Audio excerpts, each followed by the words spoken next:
Tāpēc mēs neplānojam runāt visu laiku angliski. Mēs sasveicinājāmies ar mūsu ciemiņiem. Tātad šodienas tēma ir par Isonet Z feromona lietošanu un galvenokārt jāņogulāju stikla spārņu ierobežošanai, bet pēc būtības arī tiem, kas pārstāv citas kultūras, kā ābeles, bumbieres, dekoratīvās kultūras vai plūmes, pat ja mēs patreiz nezinām, vai ābeļu urbēs ir pietiekami nopietna problēma Latvijā, ir svarīgi saprast, kā šis preparāts darbojās tad, ja radīsies nepieciešamība to lietot šo kaitēkļu ierobežošanai. Bet uzsvars, protams, būs uz ogu kultūrām, jāņogulāju stikla spārnis. Tātad mums būs 2 stundas, prezentācija būs angļu valodā, un mums ir 2 lieliski ciemiņi, kas pārstāv ražotāju. Tātad Dino Reina un Francesco Sivino. Un es palīdzēšu, mums būs iespēja klausīties abās valodās, tātad gan šo te ražotāju pārstāvi angļu valodā, gan es palīdzēšu ar tulkojumu. Vēl no tehniskajām lietām, ja jums ir kādi jautājumi, droši rakstiet čatā, kā būs iespēja, mēs uz viņiem atbildēsim. Būs arī e-pastos visiem, tātad gan prezentācija, gan iespēja noskatīties ierakstu, gan etiķete, tātad, jo preparāts ir reģistrēts kā auga aizsardzības līdzeklis Latvijā. Nu, un ja vēl radīsies kādi jautājumi, kurus mēs nepaspēsim vai nemācēsim atbildēt un būs vajadzīgs sagatavot atbildes, tad tās arī mēs tādā e-pastiņā pievienosim, tāpēc varbūt e-pasts nebūs uzreiz šodien, varbūt būs pēc dažām dienām, lai mēs varētu sagatavot tās atbildes, ko mēs nepaspēsim atbildēt. Bet tātad mums ir laiks līdz 12. Un mēs varam sākt. Tātad, you can start with your presentation. Okay, thank you, Daisy. Table yours.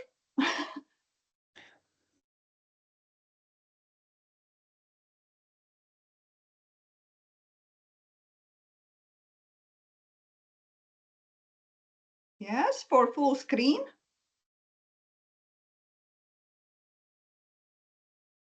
Okay, can you see? Yeah, Yep. Perfect. It's a perfect. Okay.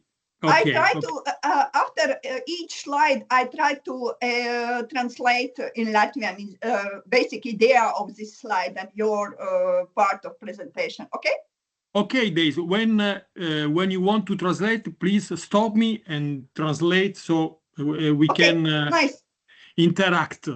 Okay, first of all, good morning, everyone, and welcome to this technical webinar. And first of all, I would like to express my gratitude to Daisy and Agrimatco as organizer for inviting me to present Isonet Z. And of course, I thank you very much to all of you for taking time to join us.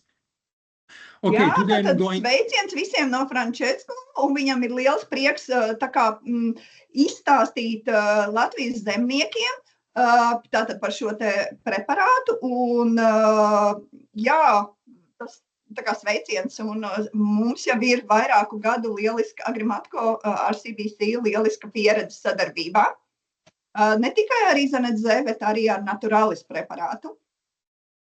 Today I'm going to present Isonet Z, that is a dispenser for the mating disruption of the Synantedon typoliformis, currant clear wing moth, as well as leopard moth, Zeoxera pyrrhina. The current clear wing moth is a serious pest of both black and red currants, as well as gooseberries. And it is widely dispersed in Eurasia, where it is considered a key pest on the current crops. Daisy, if you want to... Jā, tātad jāņogulāju stikla spārnis ir mūsu šodienas pamatēma, un latīniskais nosaukums šim kaitēklim ir Synantedon typoliformis, tas ir latīniskais nosaukums. Kaitēklis ir gan labi zināms jau no 19. gadsimta, un cēlies tas ir Eirāzijā, un savukārt no Eiropas tas tika pārvests uz citām pasaules daļām. Un, jā, tas ir viens no nozīmīgākajiem kaitēkļiem pirmām kārtām upenēs, jāņogās un ērkšķogās. Okay, you know the pest better than me, but you know that the moths develop one generation per year, and the flight starts approximately from mid of May, end of May to August. And the eggs are laid on the bark of canes, or axil of the buds, or bark wounds.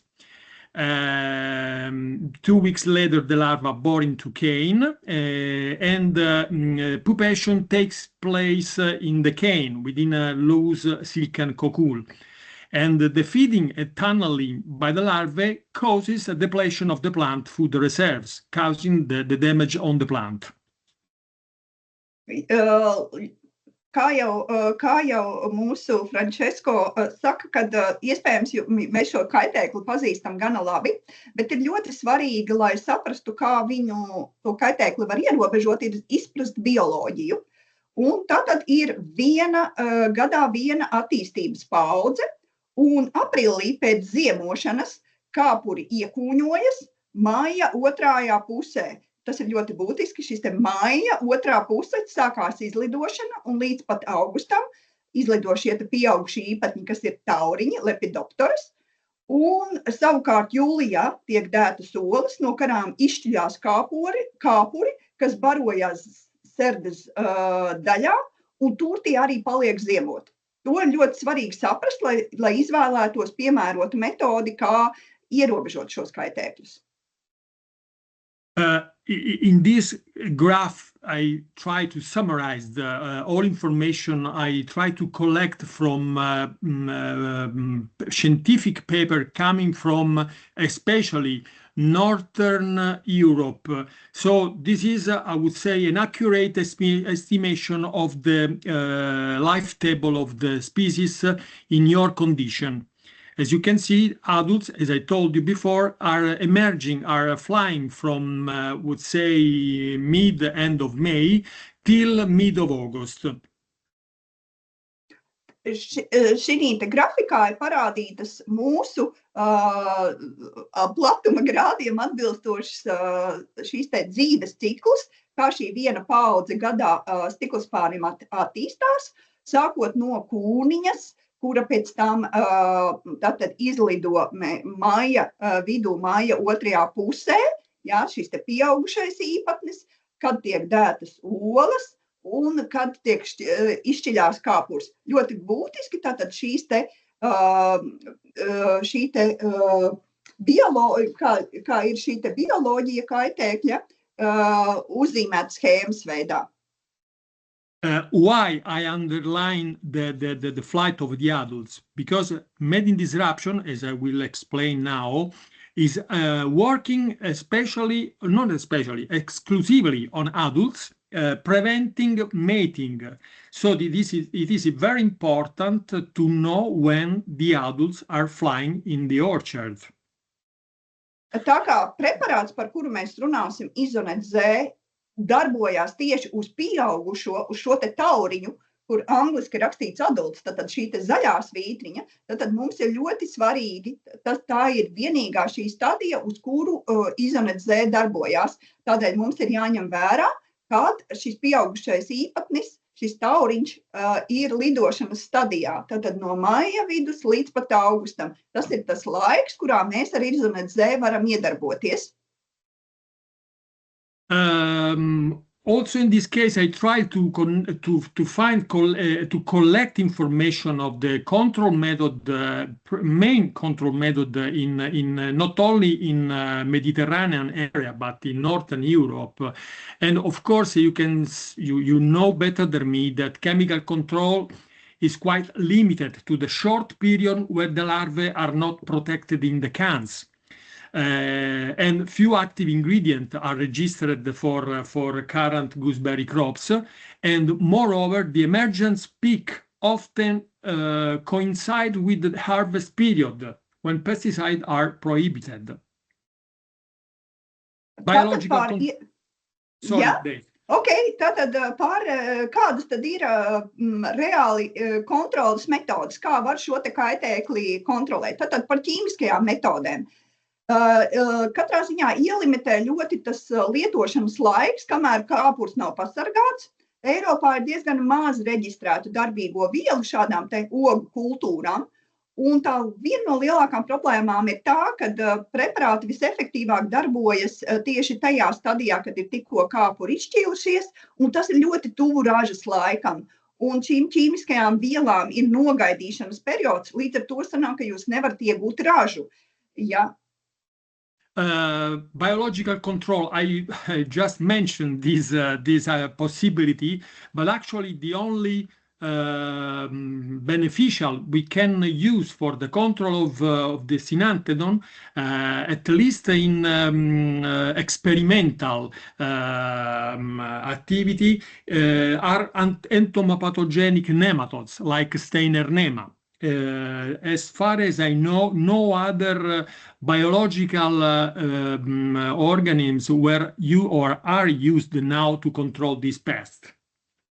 Par bioloģiskajām metodēm tur tiek izmantoti dabīgie ienaidnieki, un kā tāda, kura eksperimentālā kārtā tiek pārbaudīta, tā ir entopatogēnā nematode, kas ļoti plaši tiek izmantot dažādi augsnē dzīvojošiem kaitēkļiem, Steinernema, bet tas ir vēl testa variantā, un tad ir jāpārbauda arī tā preparāta, šīs te nematodas efektivitāte un ekonomiskais pamatojums, protams.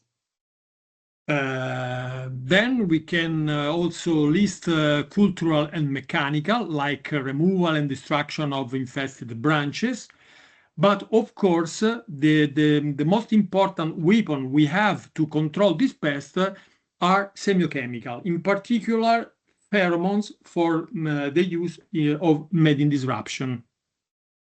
Mehāniskās metodas ļoti labi zināmas, regulāra krūma atjaunošana, neatstājot kaut kādus celmiņus, īpaši tas attiecās uz vecajiem stādījumiem, un tad ir vēl tādas uzvedību kontrolējošas, ietekmējošas metodas, tā varētu būt tāda masveida slazdošana, izvietojot dzeltenos līmes ruļļus, vai arī šī metode, par ko mēs šodien runāsim, kas ir dezorantācijas metode. What is mating disruption, or at least I try to summarize the most important characteristic of this method. Mating disruption is based on the release into the environment of a synthetic version of the natural pheromone. The presence of a high and uniform concentration of the synthetic version of the pheromone cover the natural pheromone plumes released by the female, compromising the male ability to locate the female. So in this case, the disruption of the communication prevents the reproduction and reducing the number of fertile eggs laid and related population damaging larvae. Kā tad tā dezorientācijas metode strādā? Normāli tauriņu mātīte izdala sugai raksturīgu feromonu, lai tēviņi to varētu atrast un notiktu pārošanās. Šī komunikācijas izjaukšana novērš vairošanos, tādējādi mazinot izdēto auglīgo olu daudzumu un samazinot kāpuru nodarīto kaitējumu un samazinot kaitēkļu populāciju kopumā.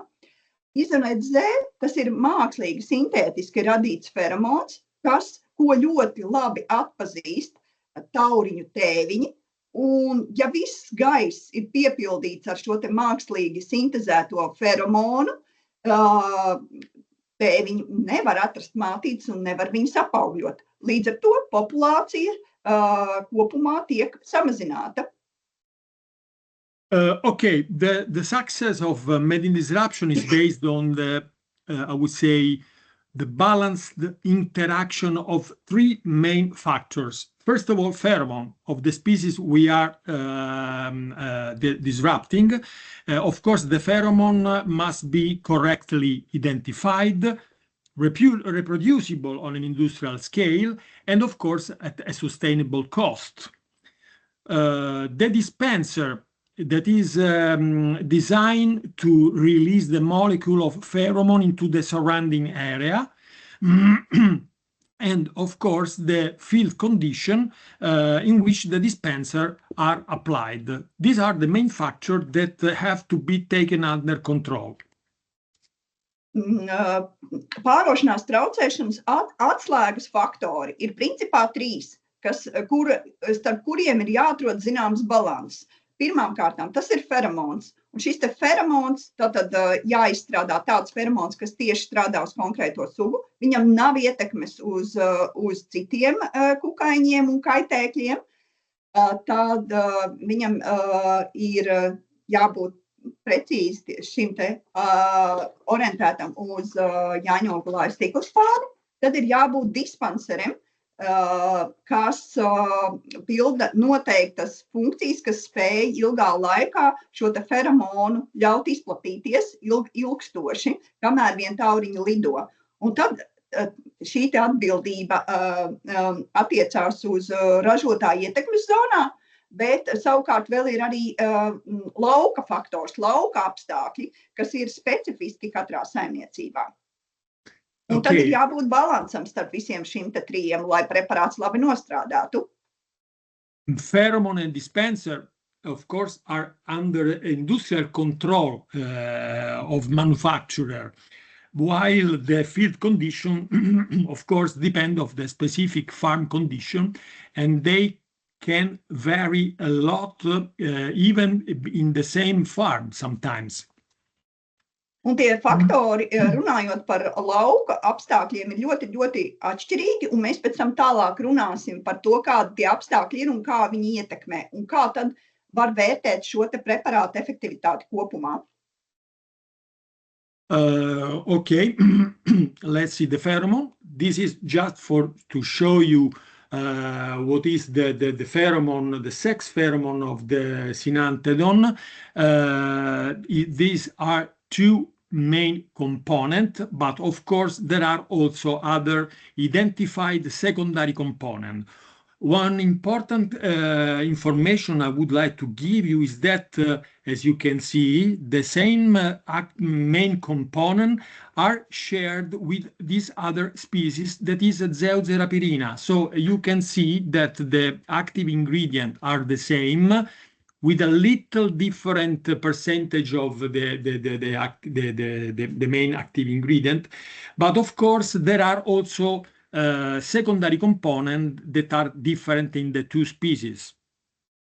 Jā, tātad šis te izanadzē feromons, kas ir reģistrēts Latvijā, derēs, lai kontrolētu abus šos te kaitēkļus, gan jāņogulāju stiklspāni, gan ābeļu urbēju. Okay, this is in the case of Zeuxerapirina. This is the life cycle of the species. Is another Xylophagus species. Adults, in this case, can emerge. The species may have a long flight period, starting from the end of April, sometime lasting till October. So, depending on the period of oviposition, this species can have an annual development when the larvae come from the eggs laid on end of May, beginning of June. But in the case of eggs laid very late in the season, like in September or October, in this case, this species can develop a 2 years long cycle. Usually the life cycle is annual in southern part of Europe, like in Italy, for instance, and it lasts 2 years in the northern region. In this graphic, of course, I try to give you information of the flight of the pest in Italy. So maybe the flight period is different from your area. Runājot par ābeļu urbēju, šeit ir parādīts dzīves cikls šim te tauriņam, Un tātad tas simboliņš, kas ir tās svītriņa, tas cilvēciņš, tas feromona ietērpā, tas ir tas laiks, kad būtu jābūt izvietotiem šiem te feromoniem, jo aprīlī sākās šī te pieaugušā tauriņa izlidošana. Kāpura attīstība varētu būt dažāda. Šī schēma attiecās uz Itāliju, jo tur ir pieredze. Mēs esam prasījuši arī entomologiem Latvijā, vai ābeļu urbēs ir kā problēma. Nu, patreiz, pat ja ir bojājumi, tad tikai analīzēs mēs varam tā kā uzzināt, vai tas tā ir vai nav. Nu, šeit mēs varam būt tā kā gatavi, ja problēma parādās un kā kaitēklis tāds ir, kad izanadzē, kas jau ir reģistrēts, mēs varam lietot pret šo te kaitēkli. Un tā kā izanadzē strādā apmēram 5 mēnešus, tad mums būtu jābūt gataviem, pat ja Itālijā laikapstākļi, protams, ir daudz siltāki un maigāki, bet ja mēs izvietotu aprīlī, tad rēķiniet, tas ir maija vidus, jūnija vidus, jūlija vidus, augusta vidus, līdz pat septembra vidum šis preparāts darbosies. Ja? Tādēļ mums ir jābūt gataviem un jāizvieto, ja mums ir drauds par šo kaitēkli, jāizvieto preparāts laicīgi. Jā, Dino. No, just to... what do you prefer, Francesco and Dasha? We can continue in this way because maybe it could be better to complete the part and the application on Cinantedon and then going to Zevzera. Because we have to discuss also now about the application of Cinantedon, the application in field, several things to discuss about Cinantedon, and then we can go after maybe the discussion on Zevzera. What do you prefer? It's up to you, Days. Tad kungi nolēma par to, ka mēs vispirms turpināsim ar Jāņogulāju stiklspārni un pēc tam atgriezīsimies pie slaidiem, kurus es nekad neesmu redzējusi, kas attiecās uz ābeļu urbēju. Okay? We can continue with dispensers. Okay. So I just explained to you the pheromone, and now I will explain the dispenser. In this slide, you can see a lot of different commercial dispenser available on the market, from end-applied passive dispenser to active dispenser and so on. But main objective of the dispenser is releasing pheromone throughout the season in order to cover all the adult flight period, to adapt to the average daily and temperature changes, and to adapt to average daily wind speed. Nākamā mūsu tēma ir tātad par dispenseriem. Ja feromons ir šī te gaistošā viela, kas nodrošina to, kad nevar tauriņu tēviņa atrast tauriņu mātītes, lai apaugļotu, tad nākamais ir šis te ietvars, kas man arī fonā šī te sarkanā, tas ir trubiņa, kas ir dispensers. Un tātad te bija bildēs dažādi risinājumi no dažādām kompānijām, šie te ietvari, jeb dispenseri, ja, kas nodrošina. Un tad kāda ir tad tā dispensera galvenie mērķi šiem te dozatoriem, kādas funkcijas viņiem ir jāpilda? Pirmām kārtām, viņam ir jāatbrīvo feromons visā sezonas garumā. Tātad šie te no 120 līdz 160 dienām, kas ir apmēram 5 mēneši vidēji atkarībā no laikapstākļiem, vējiem un temperatūrām. Un tad tiks šis te feromons izkliedēts, tur, kur viņš ir izvietots. Nākamais feromonam, šim te dispenserim, jeb dozatoram, ir jāspēj pielāgoties vidējām diennakts gaisa temperatūru izmaiņām. Tad viņam ir spēja šim te plastikātam, tā ir arī tā nauda, ko jūs maksājat, ka viņam ir spēja pielāgoties temperatūru maiņām un arī vēja ātrumam. Tādēļ, lai varētu nodrošināt to, ka visus šos te laikus, šos te 5 mēnešus vidēji, jūsu laukā tiktu izplatīts šis te feromons un nevarētu tauriņu tēviņi, tauriņu mātītes atrast, lai apaugļotu. Okay, this is the dispenser. Isonet Z is a plastic tube dispenser. One tube is filled with the sex pheromone, and the other tube, as you can see in the picture, is contain the aluminum wire that enable the application of the dispenser on the plant. Nu, tātad šis ir tas dispensers, kā viņš izskatās. Reāli varētu teikt, tas ir tā kā pusotra sprīža garumā tādas divas plastikāta, nu tā kā vatiņiem varbūt man asociējās, kur varētu būt. Reāli tas resnākajā, tajā pietuvinātajā bildītē var redzēt, ka tā resnākā caurulīte ir pildīta ar šo te feromonu, un savukārt tievākajā atrodās alumīnijas tieplīte, kas ļauj viņu piestiprināt. Bet ļoti, okay. How the Shin-Etsu dispenser is working in the field. So this is a picture, a magnified picture of the inner part of the dispenser, a section of the dispenser. In the center part, in yellow, you can see a simulation of the pheromone at the beginning of the season.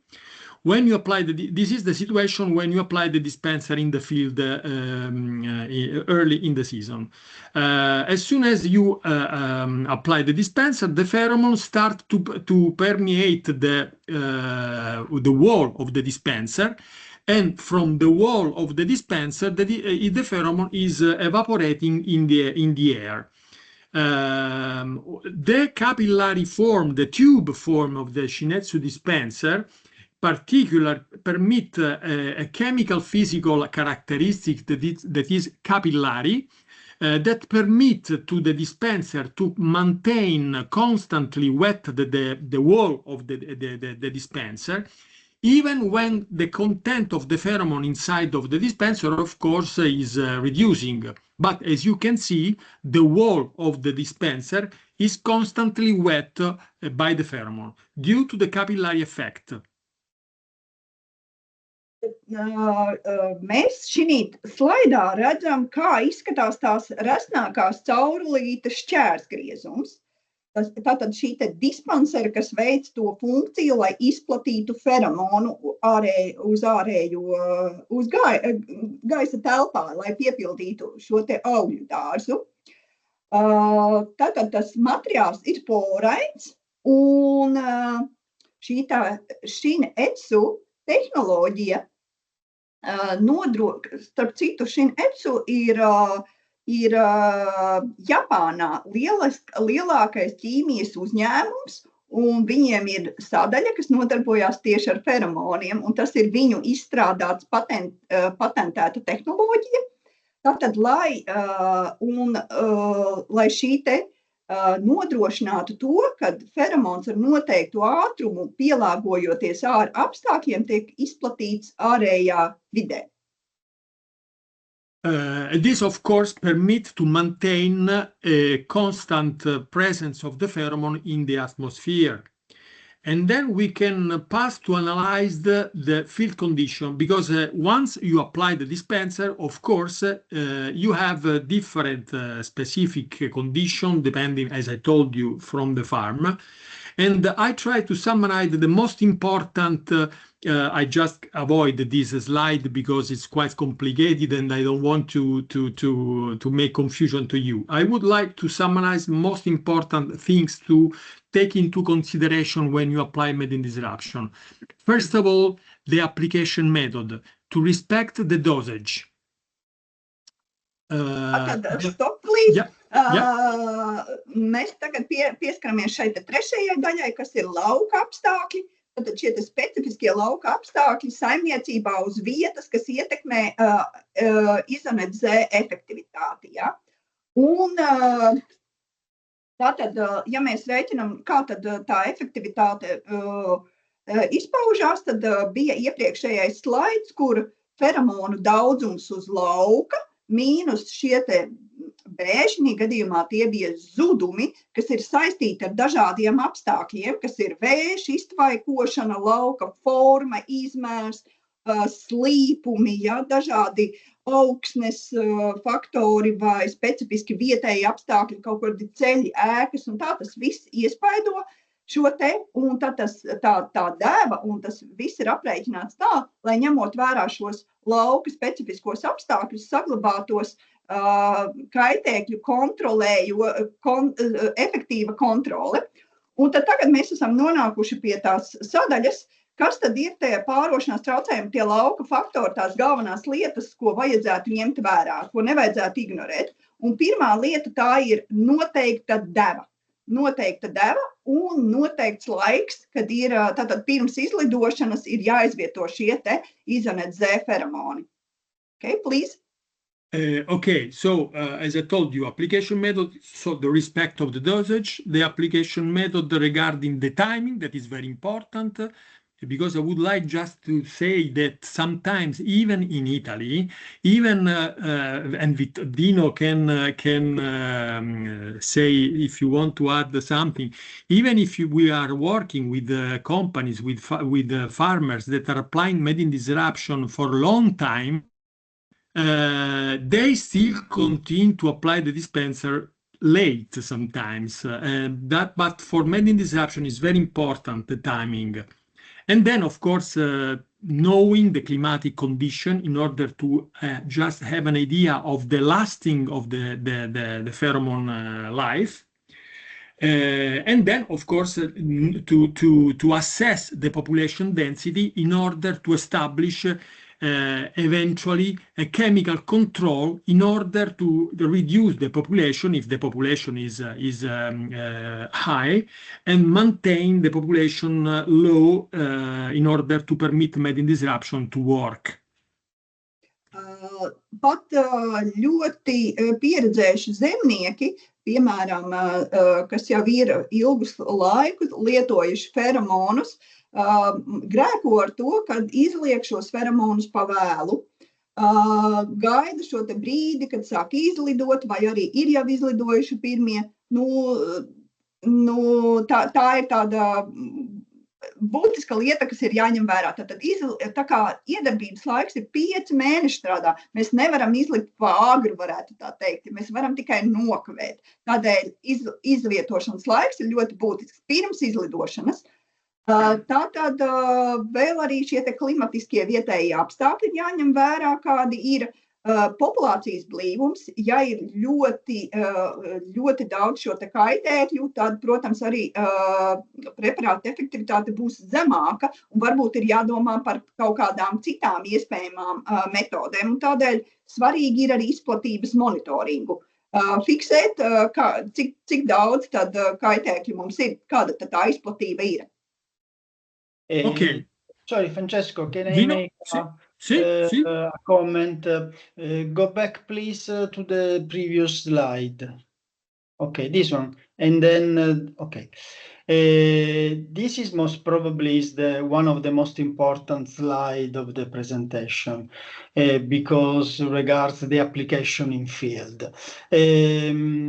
Especially, I want just to underline what already Francesco said, especially for this kind of products that are not curative.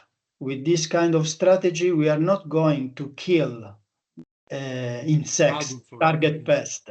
This is absolutely a preventive approach, a preventive strategy, and considering that the target pest we are going to control, Cynanthedon tipuliformis, makes just one generation in your area, for this kind of reason is not important, is a mandatory to apply the product. The product must be applied before the first flight, because if females in field will be mated, it will be too late for everything. So because with this strategy, the target of this strategy is avoiding any mates between male females. So as soon as males start the flights of adults, especially of males, we immediately, with this product already applied in field, as the target to avoid or reduce as much as possible any mates. And of course, applications years by years, the target, especially when the product is applied in the same area years by years, we can have even progressively a reduction of the level of population. But considering that in any case is a preventive approach, so some of these aspects are very, very important to respect, as well as the dosage, of course. Jā. Tātad šis slaids, Dino kungs saka, ka tas ir pats būtiskākais šī prezentācijā. Un kādēļ? Atceramies, ka izanozē feromons, tas nav sistemātisks preparāts, kas kaut kādā veidā tā kā nogalina pēc tam tiešā veidā kaitēkļus. Tas ir profilaktisks līdzeklis, lai kaitēkļi nevarētu savairoties. Un to mēs ņemam vērā, un tādēļ izvēlamies laiku pirms izlido šie kaitēkļi. Un arī ņemam vērā, ka tā izlidošana varbūt gadu no gada var atšķirties. Tādēļ, ja Latvijā, pēc Latvijas apstākļiem vidēji tas ir maija otrā puse, kad izlido jāņoglājas stikla-spāņi, tad sanāk loģiski, ka aprīļa beigās, māja sākumā šiem feromoniem ir jābūt izliktiem, lai jūs būtu izlikuši feromonus pirms sāk izlidot stikla-spāņi. Tas ir ļoti būtiski. Okay. So regarding the dosage, the rated application rate of Zidonate Z is 300 dispenser per hectare. And just to give you an idea how the dispenser must be applied in the field, I will show you a short video we prepared some years ago with my colleague in Italy, but of course the application is the same everywhere. This is the single dispenser, and this is how to apply the dispenser. Pievērsiet uzmanību, kā tiek uzlikt šis dispensers. Šis video neatkarīgi no kultūras, dispensera izlikšanas metode neatšķirās. Ja? Tātad nepiegriežam pārāk stipri, lai nepārlaustu iekšējošu. Tātad kreisā pusē tā mēs nepiegriežam. Mēs viegli pusotru reizi zarā un nevis uz stieples. Ja? Uz stieples var pārkarst. Ja? Mēs iekaram zarā, viegli pusotru reizi piegriežot, tikai tā, lai viņš nenokrīt nost. Ja mēs pārāk stingri piegriezīsim, tad mēs varam pārlaust šo te iekšējo cilindriņu, un šis feromons ļoti ātri izdalīsies. Bet deva ir visiem vienāda. 300 gabali uz hektāru šo te Izonate Z dispenseru. Jeb dozatoru. Nezinu, kā pat latviski. Maybe Francesco make a comment where the video is the difference between the correct application and the wrong application. Yes. Jā, tātad būs paskaidrojums par to, kā ir pareizi izvietot un kā nepareizi. You can see in this I stopped the video just to show you how is the right way to apply the dispenser. So you can apstādināts video, lai varētu redzēt, kā ir pareizi izvietot dispenseru. You can twist kindly the dispenser along the branch, and tātad pie zara, viegli, later I will show you. Nenokritīs. This is the correct way. Tas ir pareizs veids. This is the wrong way to apply the dispenser. Tas ir nepareizs veids. On the wire or very tight. So pārāk stingri.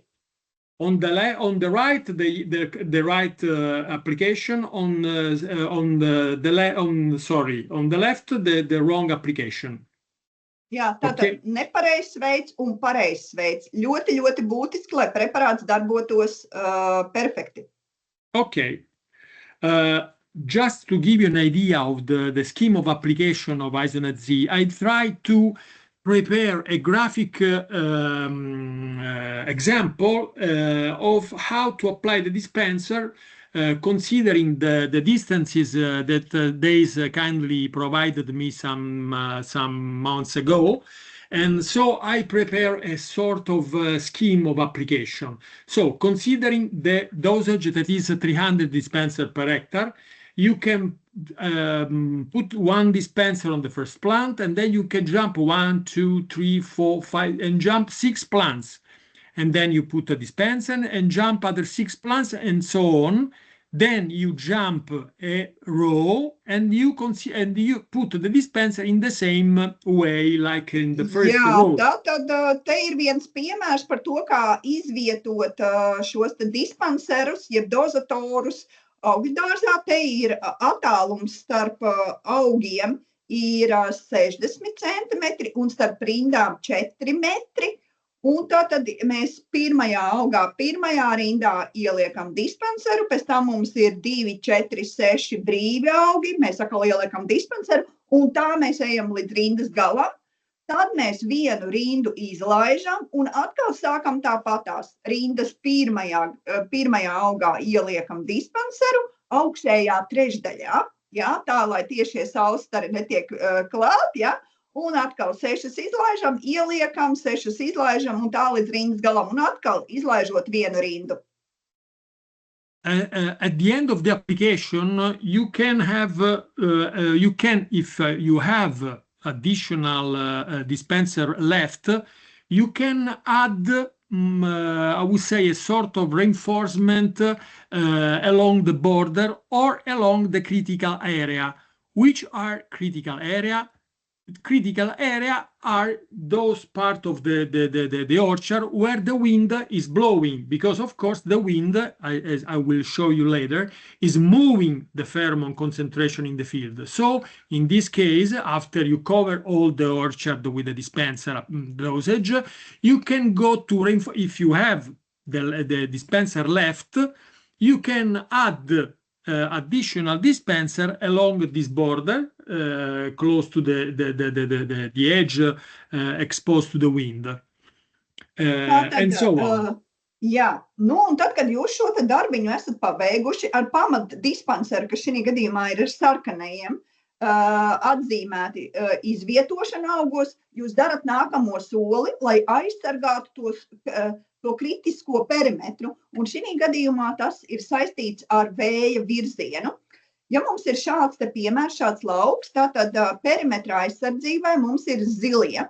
Un tātad, ko mēs darām? Mēs papildinam katras rindas galā ieliekot vienu dispenseru.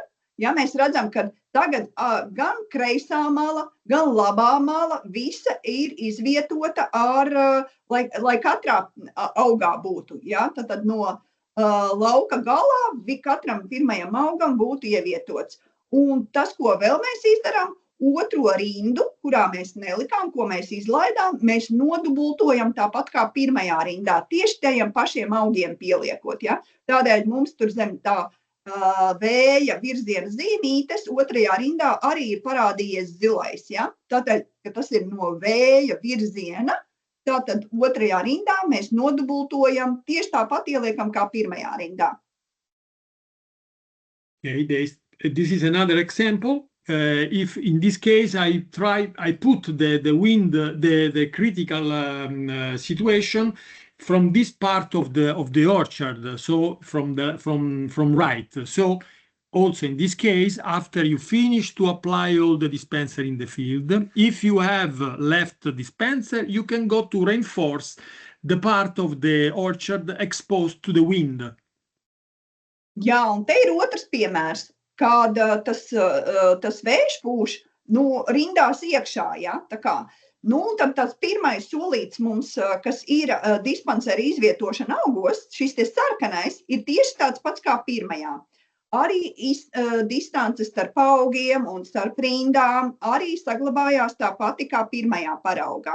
Bet šeit ir tā, ka no labās puses mums pūš iekšā rindās vējš. Tad ko mēs izdarām? Pirmām kārtām, tāpatās kā pirmajā piemērā, mēs saliekam šos te zilos, ja perimetra aizsardzību, lai visās sākuma augos visos būtu, un nodubultojam otro augu tāpat kā ir bijis pirmā rindas garā. Tātad, kā jūs redzat, tas nevis rinda, bet tā sanāk tā kā augi. No labās puses otrie augi arī katrā otrā sanāk ielikt iekšā dispanseru. Ja? Okay. Divi piemēri atkarībā no kuras puses pūš vējš. Vai nu iekšā pa galu rindās, vai nu pret rindām, kas ir labāks variants. Okay, so this is regarding the timing of application. I just recalled the graphic, the scheme I show you. When to apply isoniazid? Of course, as Dino already mentioned, the dispenser must be in the field before the insect fly start. So I just put in this slide, you can apply the dispenser mid of May or beginning of May, depending on the time of organization of for the distribution. You can apply the dispenser within the first 15 days of May. In order to cover all the field. Ļoti uzskatāmi parāda stiklspārņa, jāņogulāja stiklspārņa ierobežošanai, kurā brīdī izonazē feromoni ir jāizvieto. Tātad pirms pieaugušie tauriņi izlido. Tātad tas, ja izlido mums māja otrajā pusē, tātad māja pirmajā pusē mums jābūt jau feromoniem izvietotiem uz lauka. Okay, and this is just to give you an idea which are the main factors there that are affecting the mating disruption pheromone release. First, when you apply the dispenser in the field, when the dispenser is on the plant, the main factor that can affect the release life are wind and temperature. Wind, just to give you an idea, I put in comparison two areas, windy area with the wind speed of 2.5 meters second wind, comparing to a calm area with a wind of 1 meter second. As you can see, the release rate in the windy area is greater than in the air in the calm area, because the wind is I would say moving the pheromone from the wall of the dispenser. And if you go in the field to measure the pheromone concentration, you can see that in the windy area, the pheromone concentration is more or less the half of the calm area. Why? Even if the dispenser is releasing a lot, because the wind is moving the pheromone out from the field. This is important. The reason why when we have a windy area, we suggest to make additional reinforcement along the critical border affected by the wind. Okay, Days. Ir divi galvenie faktori, par ko mēs domājam, kad izvietojam dozatorus, kas mums ir jāņem vērā attiecībā no laika apstākļiem. Tad viens no tiem ir vējš, otra ir temperatūra.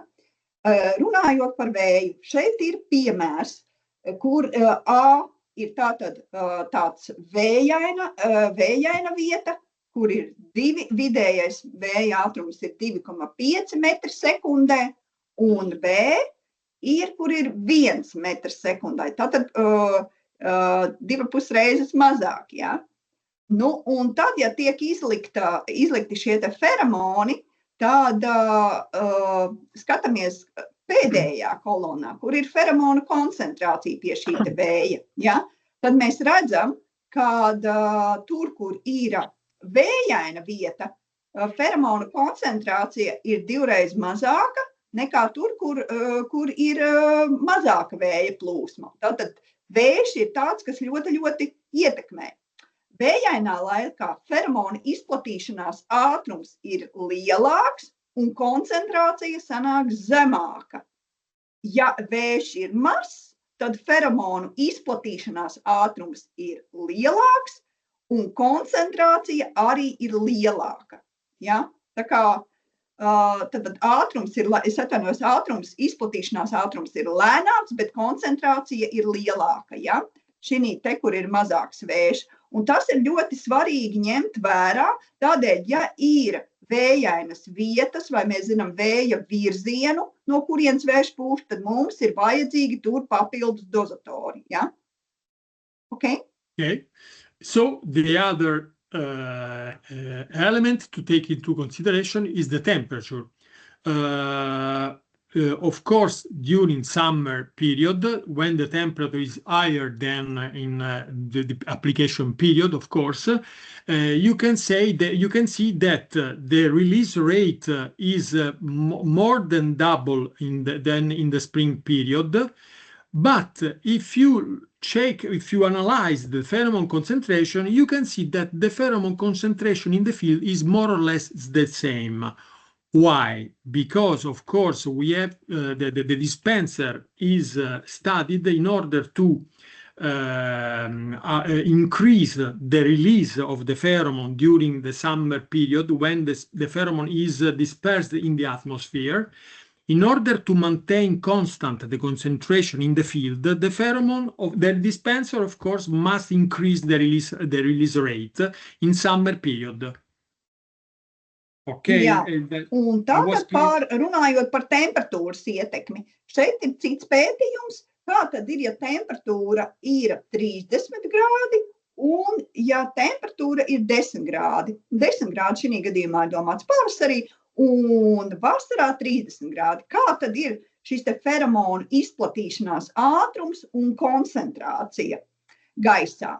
Tātad, ja mēs redzam, ka temperatūra būtiski ietekmē to, ka ja ir augstāka temperatūra, tad izplatīšanās ātrums ir 4,3. Stipri augstāks nekā pavasarī, kad ir 1,9 izplatīšanās ātrums. Savukārt, beigās rezultātā koncentrācija, ja, pēdējā koloniņa, 20 un 19, ja, ir praktiski vienāda. Tas ir pateicoties vertikālajai gaisa plūsmai, ja.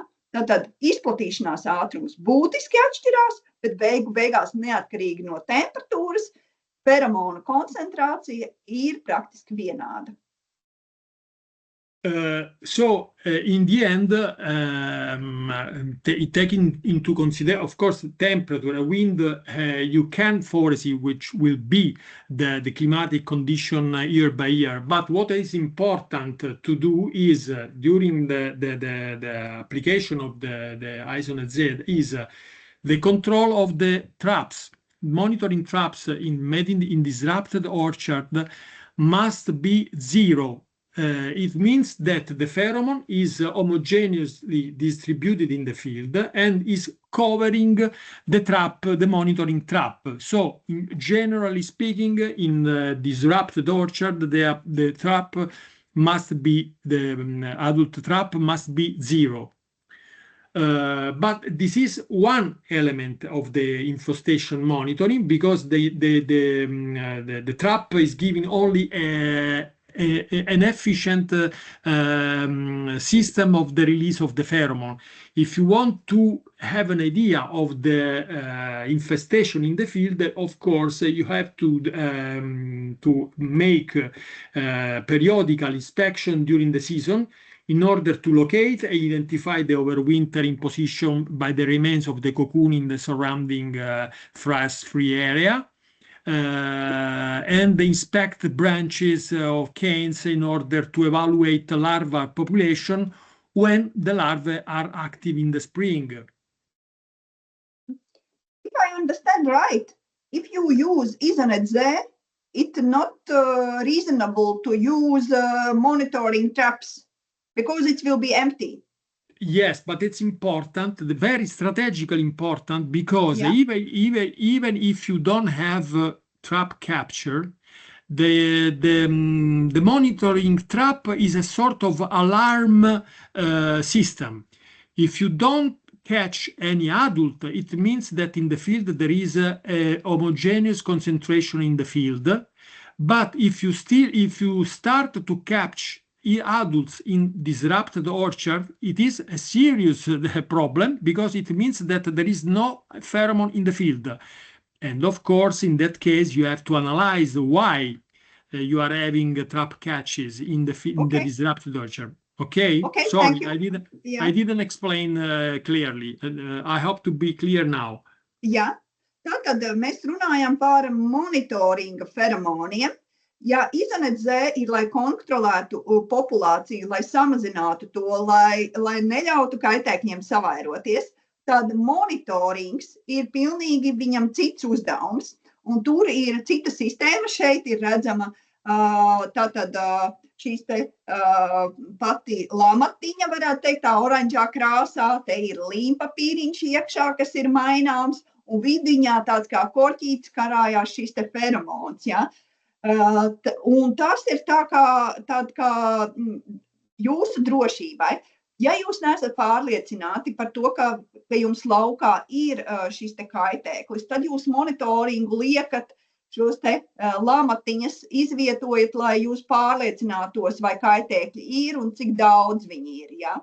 Savukārt, ja jūs liekat Isonet Z feromonus, lai ierobežotu, jūs izliekat monitoringa šos te slazdus, jo viņiem būtu jābūt tukšiem, bet ja tomēr viņos parādās kaitēkļi, tātad šie te pieaugušie tauriņi, stiklspārņi, un ja viņos parādās, tātad tas ir tāds kā signāls par to, ka kaut kas nav kārtībā, kad gaisā nav pietiekami daudz šī te Isonet Z feromona, kas neļautu atrast pieaugušiem tauriņiem feromoni. Ja? Tādēļ gan pirms, ja jūs neliekat, lai jūs tā kā apzinātu, cik daudz ir kaitēkļi, gan arī liekot Isonet ir vajadzīgs monitorinks. So this is the... Yes? Francesco disappeared.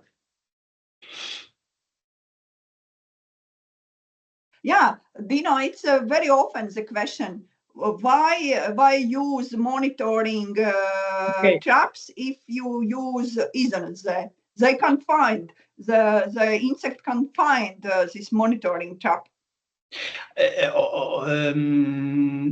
As Francesco said, is a sort of control of the good performance of the product. Jā, ļoti bieži zemnieki. More than... So it's a check, not more than the product, of maybe the distribution of the product. In some cases, for example, if we have captures on the monitoring trap, it means that the dosage wasn't respected. Sorry, but I had a problem with my line. Sorry. Everything is okay. We are here. Jā, tad bieži vien tiek uzdot šis te jautājums par to, vai ir jēgas izlikt monitoringa šos te slazdus, tad, ja tiek lietots Isonet Z. Bet tā ir jūsu pārliecībai, kad Isonets ir pareizi izvietots un pietiekamā daudzumā, un ja šie te slazdi ir tukši, tātad kaitēkļi nespēja viņu šo te feromonu sajust, un viss gaiss ir pietiekami daudz, pietiekami pilns ar feromoniem. Or can mean that the dispenser were applied not in the proper way. It means maybe there is one part of the field of the farm with a higher concentration of the pheromone because of the wrong application, and another part of the farm with a low concentration of the pheromone because of the wrong application. So for this reason, in some cases, we can have captures in the traps. It means that something is wrong. Of course. For your experience, for black currant, how many monitoring traps per hectare will be okay? Really, honestly, I think Francesco can confirm, but there is a fixed dosage if we have to make a monitoring of the species in the field. No, usually if we have just to check, to control, like alarm, is another dosage, so it's not needed to apply so many traps in the field. Please, Francesco. Yes, Ardino, I agree. Usually, when we use mating disruption, we suggest to put at least 2 traps in the orchard, depending on the size of the orchard, of course. But usually, we suggest to put 1 trap in the middle of the disrupted orchard in order to have an idea what's happening inside the orchard, and another trap along the border. Because as I explained before, border are the most critical part for the mating disruption. So you can have an idea of what's happening inside the orchard and along the border. So I would suggest 2 traps, but of course it depends on you. If you want to add more traps, is up to you. In my opinion, 2 traps are more than useful for this purpose. For hectare and for field? If the field is homogeneous area, if you have different, I would say, orchard in an homogeneous area, of course, I would suggest to put in a central part of the area, if all area all together.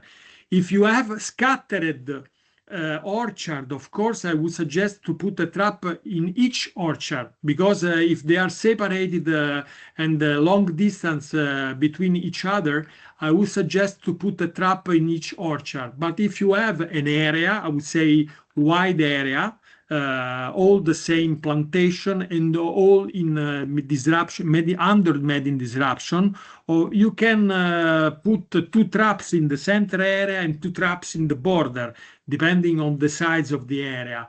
But of course, it depends on the size and depends on the number of the field, if they are separated or if they are all together. Okay, thank you. Okay. Mēs tagad diskutējām par jautājumu, cik daudz vajadzētu monitoringam būt šiem te slazdiem izvietotiem. Piemēram, ja jūs gribētu tā kā saprast par kopējo situāciju, ka jūs neizmantojat izonetu kontrolē, bet gribat zināt, kas laukā reāli notiek, tad, ja tas lauks ir tāds vairāk tāds kvadrātveida, tad tie varētu būt 2 feromonu slazdi, kur viens tiek izvietots centrā, dārzam, lai varētu saprast, kas tur notiek, un otrs ļoti būtiski būtu uz robežas, tāpēc, ka robeža un centrs varētu parādīt ļoti atšķirīgu situāciju. Savukārt, ja tā forma, piemēram, ir tāda garena tam laukam, tad ļoti iespējams, ka jums vajadzēs 2 centrālos, katru vairāk tā kā uz savu galu, un savukārt arī tām malām, ja viņas ir tik ļoti lielā distancē, tad arī katrā tanī ielikt iekšā monitoringa feromonu, lai mēs varētu tā kā saprast to situāciju, to vidējo temperatūru uz lauka, kas tad īsti notiek. Okay, Days, I just prepared some slides regarding the Zeoxera biology, just in order to keep your suggestion. If you like, I can show you some slides regarding the biology of the pest. Otherwise, I can skip it. Depend on you. Let me know if you prefer I show or not. We would like to see and hear your explanation because it's something new for us. Okay. Tātad mēs tagad parunāsim vairāk par otru kaitēkli, arī uz kuru Izonet Z ir reģistrēts, un kaitēklis ir ābeļu urbējs, Zeoxera pirina, un reģistrēts lietošanai Latvijā tātad ir ābeles, bumbieres, plūmes un dekoratīvie koki. Izanadzē ir atļauts arī bioloģiski certificētās saimniecībās lietot, bet kaitēklis ir cits un cits tauriņš, un tā kā mēs mēģināsim saprast, kāda tad ir tā bioloģija, un tik daudz, cik man ir bijusi pieredze, mēs redzam, kad ir koki bojāti, bet neviens patreiz man nevar pateikt un tā kā apgalvot, vai nav pievērsis tam uzmanību, varbūt, vai tas ir ābeļu urbēja bojājums, vai cita kaitēkļa, vai cita iemesla bojājums, kāpēc zari ir nokautuši, tiek nozāģēti, bet būsim gatavi, un šī ir tāda iespēja, kā ar to kaitēkli tikt galā, ar ābeļu urbēju. Mazliet par bioloģiju. Okay, this is just biology information, because I don't know if this pest is a serious problem in your we country. Also don't know. We are not sure. Okay, Arī viņi nezina, cik nopietna problēma tā ir Latvijā. Tātad mēs vienkārši mācīsimies par kaitēkli. Okay. So in Italy, this pest is quite not everywhere, not always, but it can be a quite serious pest because it's a Xylophagus insect. For which tree? For which crop? Is a polyphagous pest, but you can, as you can see from this slide, this pest is able to damage forest and ornamental species, but also apple, pear, quince, walnut, medlar, olives, especially in southern Italy. Olives is one of the most damaged species, but also citrus and pomegranate. Okay, please stop, because it's new for me.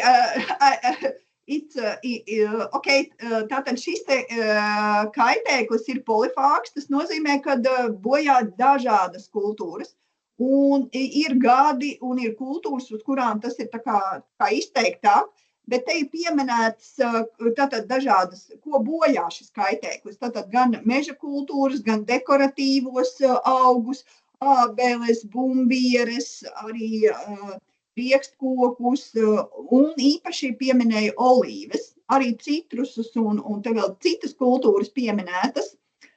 Yes? Okay, as I explained before, this pest it can develop one annual generation in southern part of Europe, or 2 years. Daļā ir viena paudze gadā. Or 2 years in the northern regions. Jā, bet ziemeļdaļā tātad 2 gadu. I just give you a graphic representation of the cycle. The newborn larva, the L1 larva, after an incubation period of approximately 10 days, move in search of soft plant tissue, such as shoot tips, leaf insertion point, or bud axils. After completely eroding the twig and reaching the second generation, L2, the larva migrates to the lower part of the plant, attacking progressively larger twigs.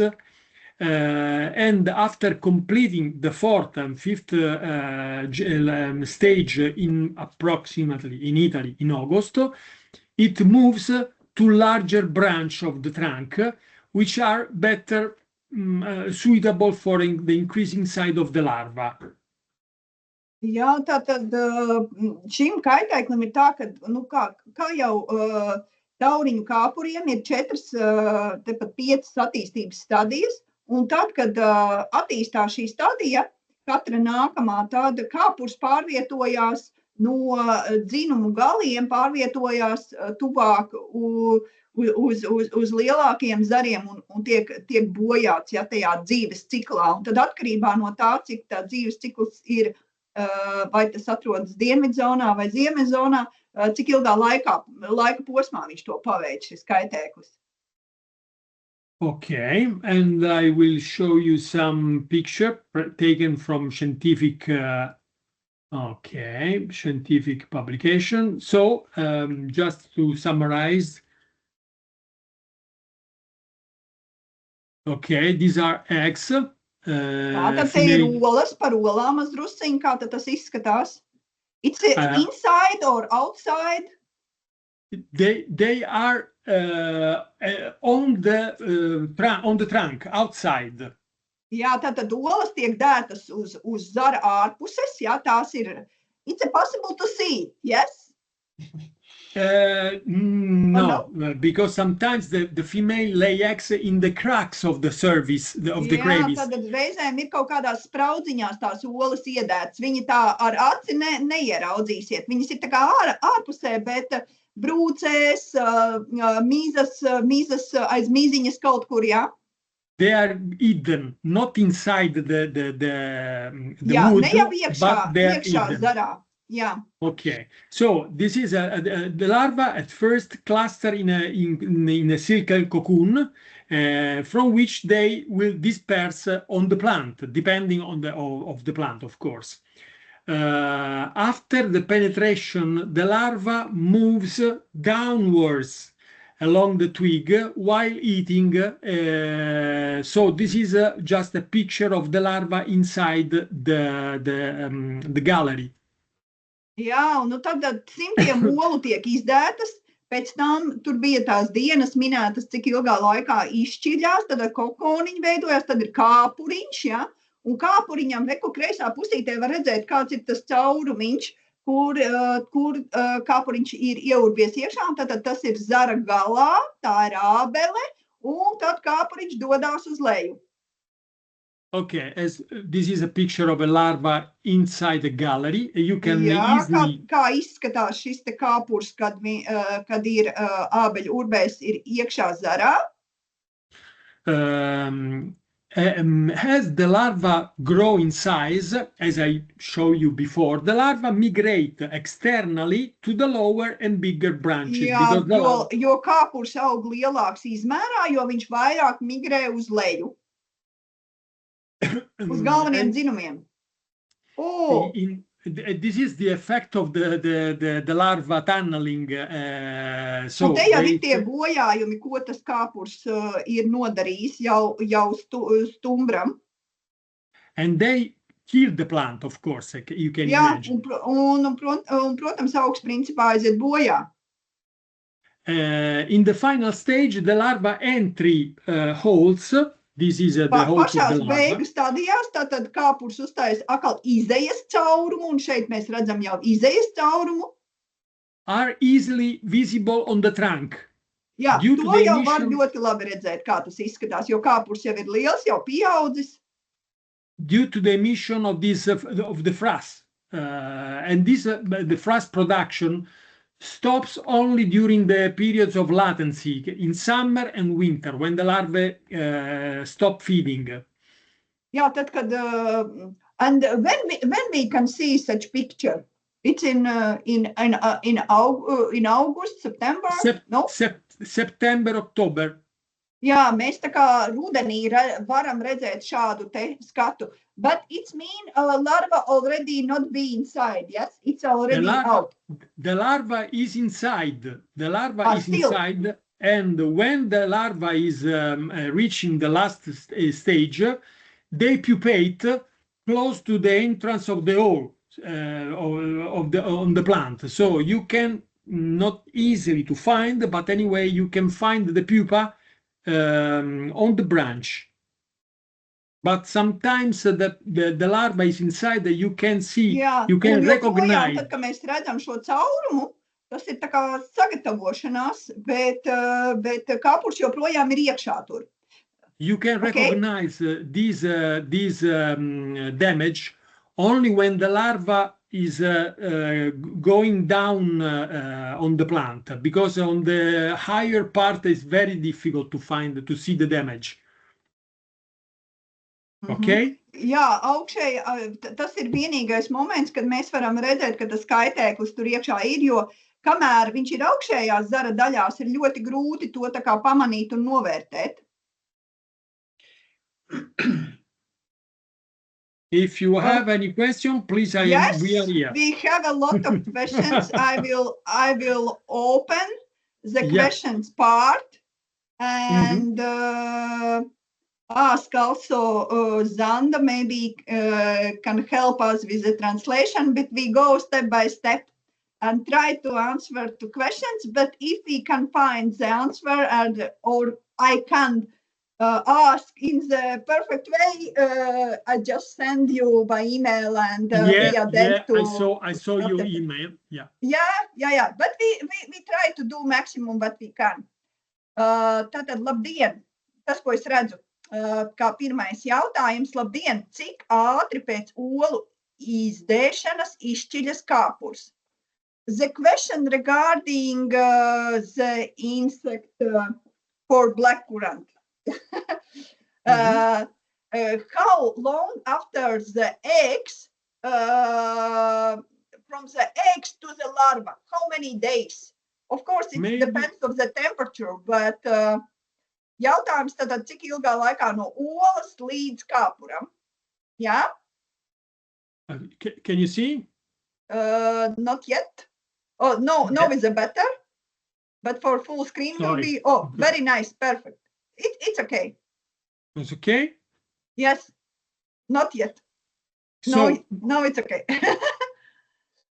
Tātad,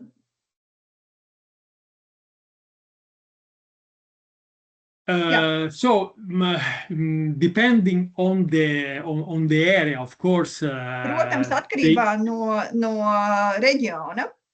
But the egg or laying start at least 2 weeks after the adult emergence. So the adult emerge, they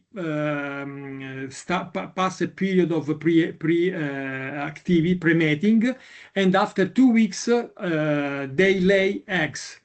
Tātad pieaugušie īpatņi izlido un pēc 10-15 dienām viņi ir gatavi jau izdēt olas. But the question is regarding the period from the eggs to larva. More or less 2 weeks. 2 weeks, so 15 days. Apmēram pēc 2 nedēļām no olas izšķiļās kāpuri. 2 weeks later, the larvae hatch from the eggs and bore into the cane. So approximately, I would say 2 weeks from the egg to the larvae. Apmēram 2 nedēļas no olas līdz kāpuram. Bet, protams, atkarībā no temperatūras, jo temperatūra augstāk, jo process notiek ātrāk. If the temperature higher, the process go more quick. Of course. I can give you kaitēkļiem. Yeah. I can give you exactly the period because I don't have experience with this pest, of course, in my area. But this is information I collected especially in Northern Europe. So I would say that is suit for your condition. Of course, if the temperature is higher, the period is shorter. Jā, jo temperatūra ir augstāka, jo kaitēkļu kukaiņu attīstības cikls notiek ātrāk. Next question. Labdien! Un vai itāļu pētnieki kā bioloģisko apkarotāju ir izmēģinājuši trihogrammas? The question is regarding, do you had experience with trichogramma? No, we don't have. I yesterday just have a short telephone call with our colleague from Bioplanet. That is a company that is producing beneficial, and I just asked them if they have experience. We don't have direct experience with trigogramma, unfortunately, so I can give you any support in this way. Yeah, but what your colleague told regarding they had experience with trigogramma to control? No. Okay. No. Tātad mūsu ciemiņš saka, kad Francesco, kad ir viņam bijusi telefona saruna ar vienu lielu ražotāju, kas audzē šos te bioloģiskos labvēlīgos organismus un ir jautājis par attiecībā par trihogrammas ietekmi tad viņš saka, ka nav tādu pētījumu un nav tādas pieredzes un nav tādu novērojumi, ka trihogramma strādātu pret stikla. But I try to also check for other areas such as Australia or New Zealand, but actually I didn't find suitable information regarding the use of beneficial. Bet tādas ticamas informācijas ne Jaunzēlandes, ne Austrālijas no pētniecības iestādēm viņš nav atradis par trihogrammu. If you have this kind of information, please, I ask you. Ja mums ir tādi pētījumi, viņš priecātos saņemt šo te informāciju. Next question. Vai ir kādi feromonu līdzekļi aviņu stikla spārņa ierobežošanai? The question is regarding pheromones to control Penicetia phylloeiformis. It's for raspberry. I don't know, because I don't know if the pheromone is already identified. I don't know this pest, unfortunately. So I don't know. Viņam nav zināms šis te kaitēklis un nav zināms, vai ir identificēts ķīmiski izstrādāts feromons šī te stiklspārņa, aviņu stiklspārnim. I will collect information. I will let you know if there are some application of pheromone for this pest. Please, nice. Dave, can you send me exactly the name of the pest? Yes, we will do it.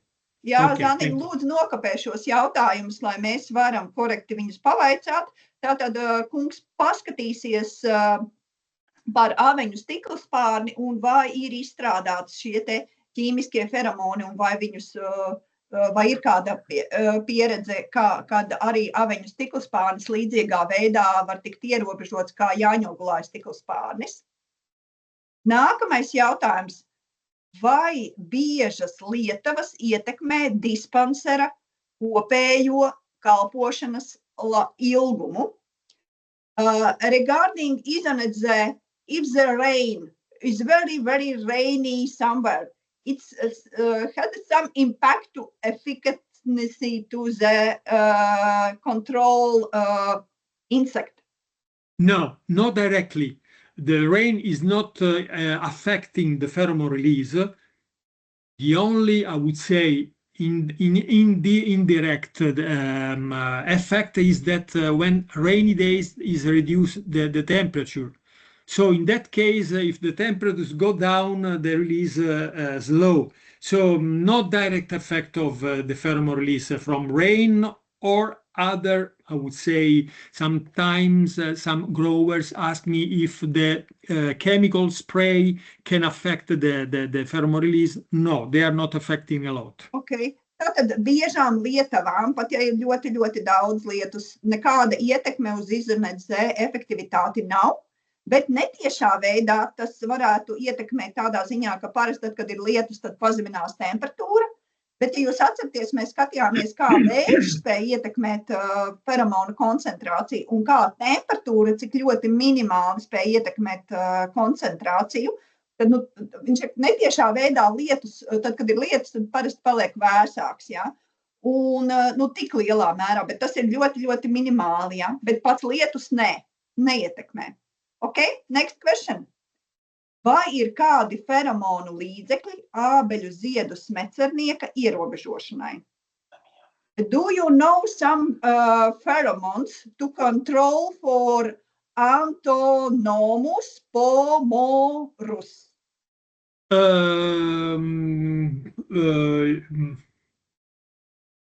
I know that some researcher in Italy try to work with this pest, but no any commercial development of this for this pest. So Jā, actually tātad, we are... Jā, Itālijā ir pētnieki, kas strādā, lai izstrādātu šādus te feromonus pret ābeļu ziedu smecernieku, bet pagaidām viņš nav dzirdējis par komerciālu versiju, jo ir, protams, šis te pētniecības laiks, izstrādes laiks, ja, bet tādu komerciālu nav tādu izstrādātu produktu. Labi.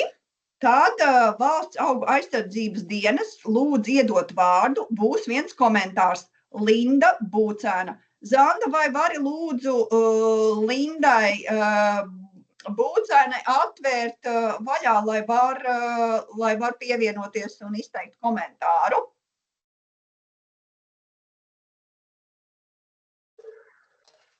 Tūlīt vienmeklīt. Jā, paldies, Zandiņ, ka tu mūs sadzirdēji, ka tu esi kopā ar mums. Zanda ir tas cilvēks, kas Agrimatko Latvija, ja mans uzdevums kā Dacē Lesiņai rūpēties par to, lai būtu produkti, lai būtu informācija, lai viss būtu laikā, un ja ir vajadzīgs kādas savietojamības vai cenas vai vēl kādas lietas, tad droši var zvanīt, un es arī ielikšu, būs arī tanī e-pastiņā, būs arī telefoniņa mani, kur var un e-pastiņš. Tad Zanda ir tas cilvēks, kas rūpējās par to, lai tā informācija visi jūs sasniegtu, kas organizē šo te saiti, šo te iespēju, kas visu laiku skatās līdzi, lai mums nepazūd skaņa, lai viss strādā, un arī, lai tie, kas vēlas, var izteikt savus jautājumus. Un Linda, dodam vārdu jums, vai jūs varat runāt angliski, lai arī mūsu ciemiņi saprot? Labdien visiem! Jā, es pateikšu komentāru latviešu valodā, un es pēc tam varu arī mēģināt pateikt to angliski. We have a visitor from Plant Protection Department, and Linda, and she asked to possibility to tell some comments regarding our meeting issue. Labdien visiem! Tātad es esmu Linda Būcēna, Auga aizsardzības dienests, Auga aizsardzības departaments. Liels paldies organizatoriem, liels paldies par prezentāciju. Es saskatu, ka šis produkts, kas tagad ir Latvijā reģistrēts, būs ļoti labs papildinājums mūsu audzētājiem neķīmiskajā ziņā, tātad neķīmiskais darbarīgs, zinot, ka integrētā auga aizsardzība ir mūsdienās ļoti aktuāla un būtiski ir iegūt jaunus instrumentus mūsu audzētājiem. Mēs esam sazinājušies ar mūsu Nacionālo fitosanitāro laboratoriju, un viņu atbilde bija, ka šobrīd Zeozera pirina pagaidām nav Latvijā konstatēta, tādi paraugi nav ienākuši. Bet mēs, kopš šis izonet produkts ir reģistrēts, mēs šajā sezonā fokusēsim uz mirušiem zariem, ņemsim paraugus un sūtīsim savu laboratoriju, paskatīsimies, kāda ir situācija šo sezonu.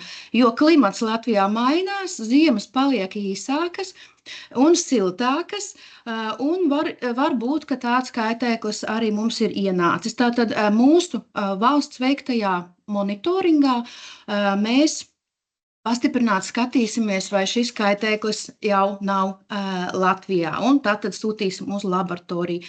Mēs arī esam nelielu aprakstu par šo kaitēkli, par Zeozera pirina iekļāvuši mūsu kaitīgu organismu datu bāzē, lai informētu mūsu audzētājus. Tur ir aprakstīns latviešu valodā un bildītes pagaidām no interneta. Skatīsimies, vai mums pašiem kaitēklis ir vai nav. Katrā ziņā paldies par šo iespēju. I will try to translate in English what I just said for colleagues. I'm Linda Būcēna, State Plant Protection Service, Plant Protection Department Senior Inspector. Thank you very much for this presentation. We see that this product will be a good non-chemical addition to our growers' toolbox. We have checked with our National Phytosanitary Laboratory, and it turns out that this pest has not been detected in Latvia yet.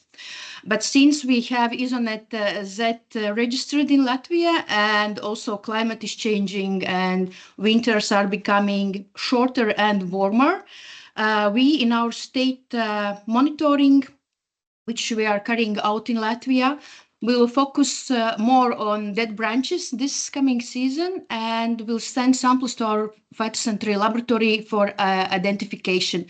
We'll see what the results will be. And we have already included short description of Zeoxera pyrrhina pest in our database of harmful organisms. We also included pictures, beautiful imago. I hope we will not find in Latvia this summer, but we'll focus on dead branches. We'll see what the results will be. So the description is included already, and I believe your colleagues from Agrimatco will inform you. We will inform your colleagues, and probably they will inform you what the results are. Thank you for this opportunity and this non-chemical tool. Thank you. Thank you to you. Very much. Lieliski, liels paldies tiešām, Linda, par šo te komentāru, ka tu padalījies, jo tāpēc, ka es prasīju vairākiem entomologiem un arī audzētājiem, vai jums ir problēmas ar šo kaitēkli. Un neviens tā skaidri nevar atbildēt, ka ir vai nav. Bojājumi ir, bet neviens nezin, vai tas ir no šī te ābeļu urbēja. Un tad man liels prieks, ka šis kaitēklis patreiz nav, bet skatīsimies, kā lietas attīstās. Jā, bet jūs ziniet no pieredzes, tad, kad vairāk uz kaut ko fokusējas un vairāk meklē, kādreiz arī atrod. Tā kā... Jā, bet mēs būsim vienkārši zinoši, ka tāda iespēja ir un vienkārši pievērsīsim tam uzmanību. Jā. Thank you, Linda. Yeah, thank you. But I have a question to our guests regarding critical, maybe for your experience. What is the critical when it's really you need to start to use, isn't it, the insects for one monitoring trap? How many insects you need to fix? Let's tell, yes, the problem really is very heavy, or how you be. I don't know these directions regarding, and maybe farmers also not be sure. It's a moment to use, or maybe for next year. It's not so many. If you find for all fields 5 insects, it's. There is no, I would say, an economic threshold established, at least in Italy. We don't have an established economic threshold. So if you find the larva in a plant and you exactly recognize that is a Synanthedon, of course, it means that you have a problem.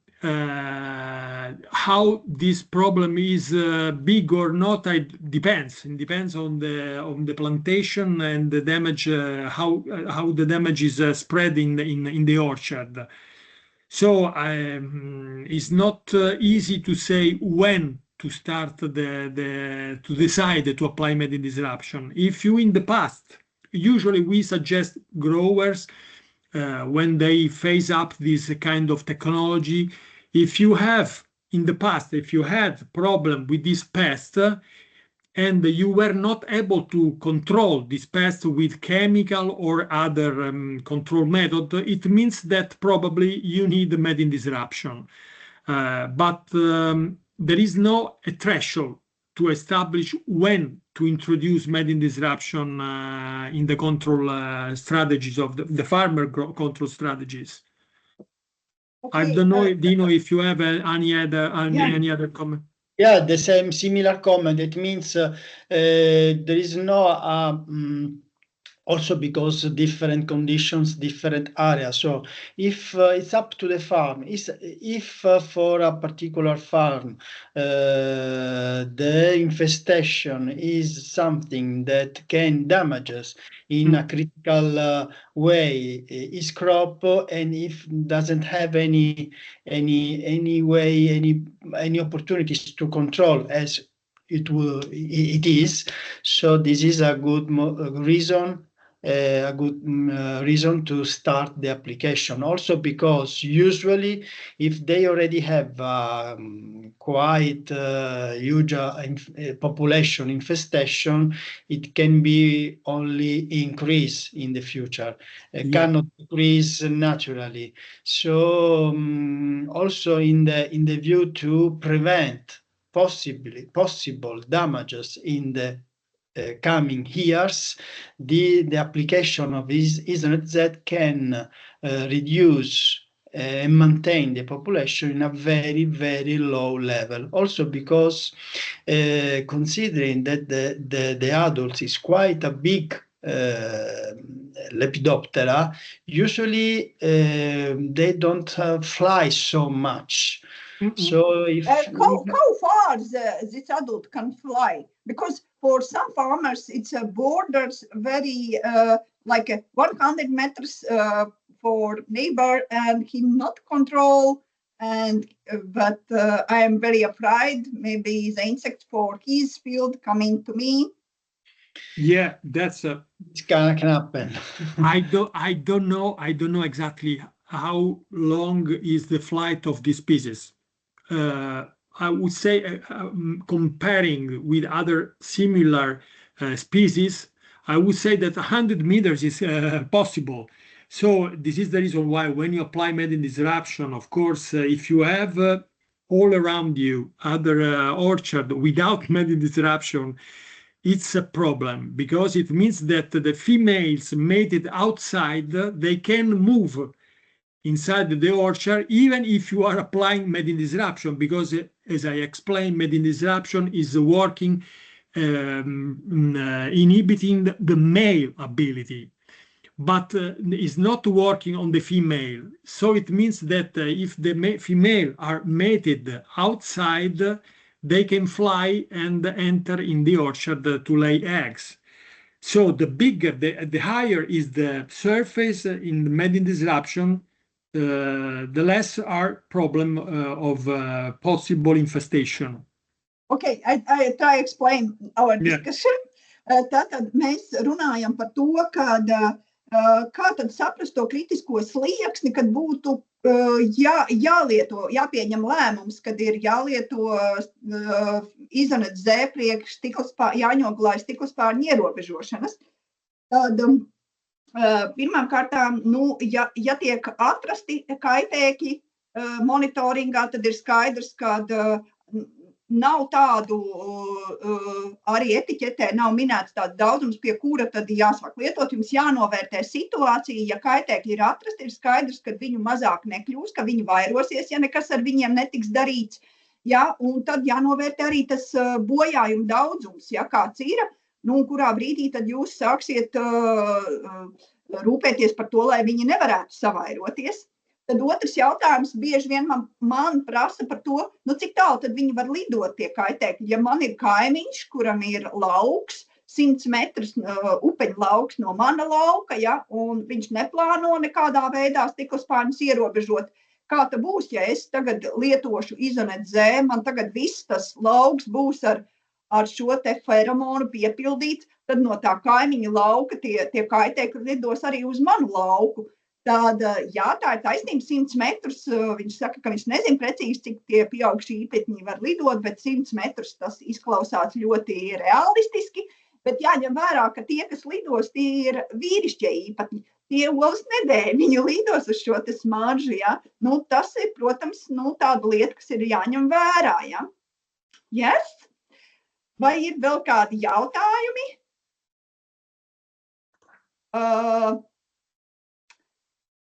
I would like to tell thank you for your coming, for explanation. We thank you to you. Yeah, one more comment regarding calculator for our farmers. Tātad tiem, kas pirmo reizi lieto Ethernet Z, lūdzu sazinieties ar mani. Mums ir kalkulators, kas veido šīs schēmas. Ja? To, ko jūs redzējāt kā paraudziņas, ja atceraties, kur bija tie augļu dāži un kur vējš pūš no ziemeļpuses vai no austrumu puses, šādas te schēmas, kā izvietot un sarēķināt atbilstoši jūsu laukam, atkarībā no izmēra attāluma starp augiem, atkarībā starp rindām un no kuras pusītes pūš vējš un kāda jums ir tas lauka konfigurācija, mēs varam iedot jums pēc šī te kalkulatora sarēķināt, kā jāizvieto un cik daudz jums šie te feromoni būs vajadzīgi. Feromoni būs nopērkami martā, viņi ir iepakojumā 100 gabali. Mēs nosūtīsim arī informāciju par to, kā viņus uzglabāt, ja viņus uzglabā leduskapī, cik laicīgus viņus izņemt ārā, lai viņi atsilst. Kas vēl tāds, par cenu uz hektāru atkarībā no lauka konfigurācijas apmēram 130–140 eiro jārēķinās izmaksas plus nodoklis, jā. Nu, nezinu, nevar iedomāties, ja jums ir kādi jautājumi, tāpēc tas e-pastiņš būs, lai jūs varat uzdot tad, kad jums šis jautājums parādās. Mēs arī, ir iespējams arī pievienoties WhatsApp grupai upeņu audzētājiem, ja kādam interesē mainīties ar informāciju un dalīties par to, kas viss ir saistīts ar upeņu audzēšanu. Arī tāda iespēja ir arī uz šo te Zandas e-pastiņu, kas izsūtīja saiti, varat droši uzrakstīt, ka jūs vēlaties pievienoties. Jā, es domāju, ka šodienai tas ir arī viss. Teiksim paldies mūsu ciemiņiem. Thank you, Dino and Francesco, for coming. The farmers tell big thankful for coming and for so suitable and interesting information.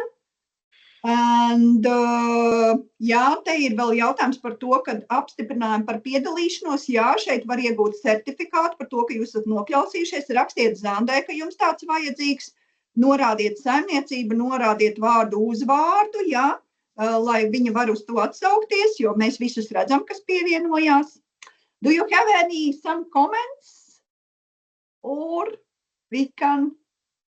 Daisy, as I told you, I'd like to express my gratitude to invite me for this technical Jā, viņš saka paldies, ka mēs viņu esam uzaicinājusi.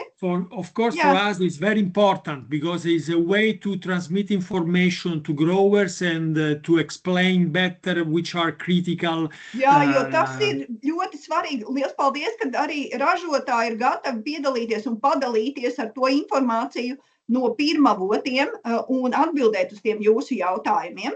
And I wish to thank all the people attending this webinar. Un liels paldies visiem, kas piedalās šodien. And for their question, because it's a very, very, very important. Un liels paldies par jūsu jautājumiem, jo tie ir ļoti, var redzēt, ka jūs esat reāli ieinteresēti un tādi tieši, un arī paldies Lindai Bucānai, kas padalījās ar pieredzi par to, kas attiecas uz ābeļu, vai tieši tas, ko es